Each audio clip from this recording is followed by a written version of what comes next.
Hai guys, pasti kalian pernah ya mendengar kasus bully, baik yang sedang viral di media sosial atau bahkan di sekolah kalian sendiri. Dalam bahasa Indonesia, bully disebut dengan perundungan. Apakah teman-teman tahu tentang bully? Nah, bully adalah tindakan yang secara sengaja dan berulang-ulang dengan tujuan untuk merendahkan, merugikan, atau menyakiti orang lain.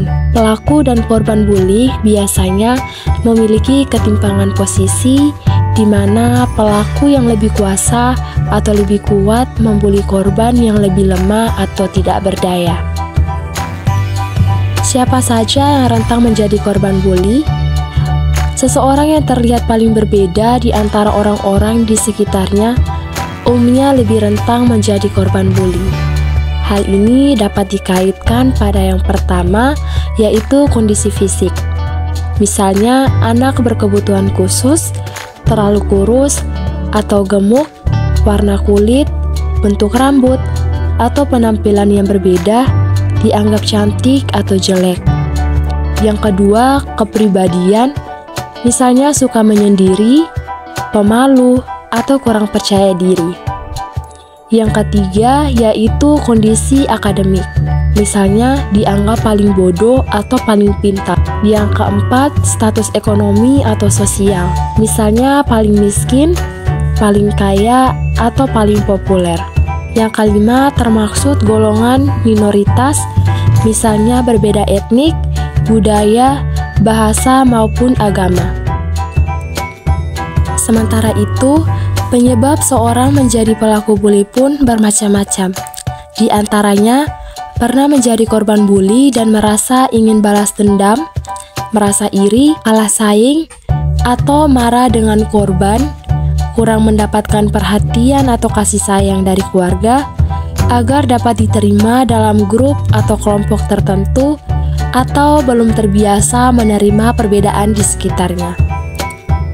Selain berpotensi menjadi korban dan pelaku bully, seseorang juga mungkin menjadi saksi dalam tindakan bully. Saksi yang tidak berani melaporkan kasus bully umumnya karena pelaku adalah temannya sendiri, takut menjadi sasaran bully berikutnya, ataupun malas terlibat. Bully dapat terjadi di mana saja, misalnya di lingkungan rumah, sekolah, maupun di media sosial. Apa saja sih yang termaksud bentuk-bentuk bully? Bully verbal adalah tindakan bully dengan menggunakan ucapan atau kata-kata. Contohnya, memanggil dengan julukan yang tidak baik, mengejek bentuk fisik atau badan korban, atau bahkan mengancam korban. Selanjutnya, adanya bully fisik. Bully fisik adalah bully yang diikuti dengan tindakan kekerasan fisik. Contohnya, memukul, menendang, memalak, atau lain sebagainya. Ada juga bully sosial yang dilakukan di belakang korban. Contohnya, pelaku menyebarkan gosip atau fitnah tentang korban hingga korban dikucilkan atau diabaikan oleh lingkungannya. Di era teknologi dan internet seperti sekarang, bully juga dapat terjadi secara tidak langsung melalui media maya yang disebut dengan cyberbullying.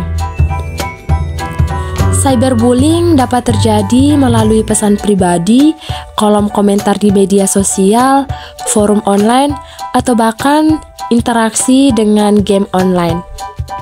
Komentar tersebut dapat berisi hinaan, intimidasi, maupun fitnah.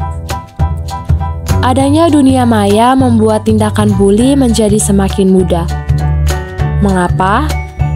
Cyberbullying dapat terjadi sepanjang waktu selama pelaku memiliki akses internet. Pelaku juga tidak perlu repot-repot bertemu langsung dengan korban, cukup ketik atau posting melalui handphone. Pelaku cyberbullying juga tidak terbatas pada orang di sekitar korban, netizen atau orang asing pun bisa ikut-ikutan membuli korban. Ditambah lagi adanya fitur anonim membuat pelaku menjadi semakin leluasa dan berani untuk melakukan bully. Korban dari bully dapat menjadi minder, kehilangan kepercayaan diri, atau trauma sehingga cenderung menarik diri dari pergaulan atau kesulitan berinteraksi dengan orang lain. Selain itu, rasa cemas, depresi, sampai keinginan untuk bunuh diri juga mungkin dirasakan oleh korban bully. Selain dampak pada mental, korban bully fisik juga mengalami dampak pada kondisi tubuhnya, seperti adanya bekas luka, kerusakan organ, sampai yang paling parah adalah kematian.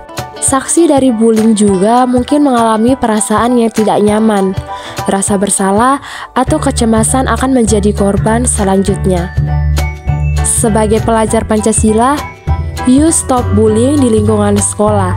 Jangan menjadi pelaku bully karena itu hanya merugikan dirimu sendiri. Coba pikirkan jika kalian yang menjadi korbannya, bagaimana rasanya? Pasti nggak enak kan?